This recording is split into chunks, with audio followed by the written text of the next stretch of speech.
Neighbor of mine in Waterloo, Iowa. Dennis Clark serves as the president of Clark & Associates Prosthetics and Orthotics, headquartered in Waterloo. The company was originally started in Waterloo by Mr. Clark's father, Dale. Dennis purchased the company in 1987. There are now 4 locations in Waterloo, Marshalltown, Dubuque, and Mason City. Mr. Clark has served as past president of the American Orthotic and Prosthetic Association and the American Board for Certification in Orthotics and Prosthetics. And if I may be allowed to indulge just a second, my father went ashore on Iwo Jima the day both flags were raised, and he had a very high standard for heroes. There's many people in this room today who meet that standard.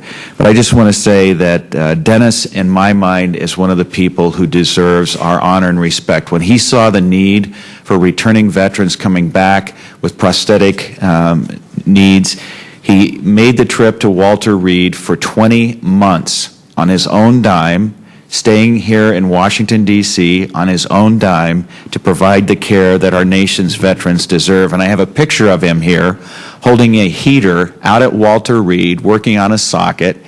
And Dennis, you are the type of inspiration that we wish we could clone and send across the country, of Americans who saw a need and responded, and at great personal sacrifice. I'm very proud to have you here today, very proud to call you my friend, and we look forward to your testimony.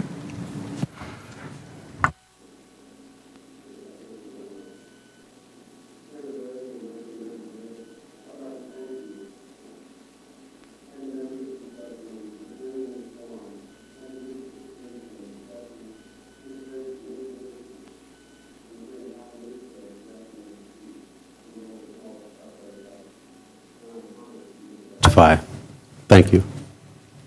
My name is Dennis Clark. I'm a certified orthotist prosthetist, owner and president of Clark & Associates Prosthetics and Orthotics, a small business located in Iowa, with offices in Waterloo, Dubuque, Marshalltown, and Mason City. My family's involvement in caring for wounded veterans began during World War II. My father, Dale Clark, also a certified prosthetist, worked for a company named Ray Troutman & Son in Minneapolis, Minnesota. He worked for that company for over 20 years.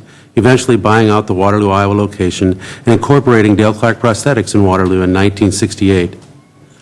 It is no small coincidence that I began working for my father in the summer of 1968, eventually purchasing the company from him in 1987.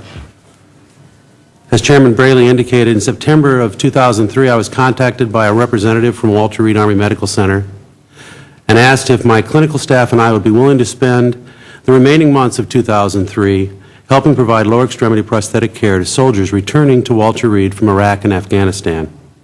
We proudly accepted this opportunity to serve and in fact continued providing care at both Walter Reed and occasionally at Bethesda Naval until the end of May 2005. During that time, we were honored to provide prosthetic care for over 300 soldiers. Since our departure from Walter Reed, Clark & Associates has continued to provide prosthetic care for a small number of service-connected veterans from the current conflict, as well as a number of other non-service-connected veterans, as well as service-connected veterans from other military actions. My primary concern here today is making sure that these soldiers continue to have access for quality care and current technology. To this end, it is important that the VA maintain its position on qualifying practitioners by requiring American Board for Certification in Orthotics and Prosthetics and Orthotics, ABC, certification as a minimum requirement for persons providing care to our nation's veterans, as well as requiring facility accreditation also by ABC, being part of the standard for companies providing orthotic and prosthetic care to veterans. Since this is the first war fought in what I would call the information age, more media coverage and public focus has been placed on prostheses and prosthetic rehabilitation than at any time in the history of prosthetics. This fact, coupled with the reality that advances in prosthetic industry are arguably bolstered by the effects of war, suggests we will see more new technology in the next decade than in all the previous decades. Technology for technology's sake was not part of our thought process or protocols at Walter Reed. We steadfastly attempted to match technology with the associated function and use of the prostheses in order to meet the patient and the care team's goals and objectives. In the past, new technology in terms of techniques, materials, components mostly came from within the profession. However, today, scientists and researchers from various digital and microprocessor-oriented backgrounds are making significant new contributions in advancing prosthetic outcomes. This trend will continue into the future. That's why it's so important that training and comprehensive training and knowledge is required to use these new technologies within a patient's prosthetic management will further highlight the need to qualify and measure the performance of not only the prostheses, but prosthetic providers. In addition to my role at Clark & Associates, I'm also president of Point Health Centers of America.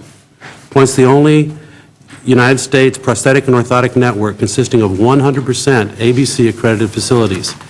Each of these 146 member companies are independently owned small businesses. These companies are acutely affected by any VA prosthetics and orthotic procurement decisions. Accordingly, effective communication relative to VA contracting, contractor regulations, and other administrative requirements is vital to these small businesses. In closing, it is critical that we remember the discussion we are having here today will affect this current group of wounded warriors for the next 40 to 50 years, as most of them are in their early to mid-20s. The groundwork for the investment we make in their care today should be as important as the sacrifices they made for our freedom. We have not yet seen the depth and breadth of the contributions this differently abled group of Americans has made, but having worked with hundreds of them, I firmly believe, in time, this group of volunteer soldiers will one day be known as the next greatest generation. Thank you. Thank you. Our next witness is Mr. James Rogers, who currently serves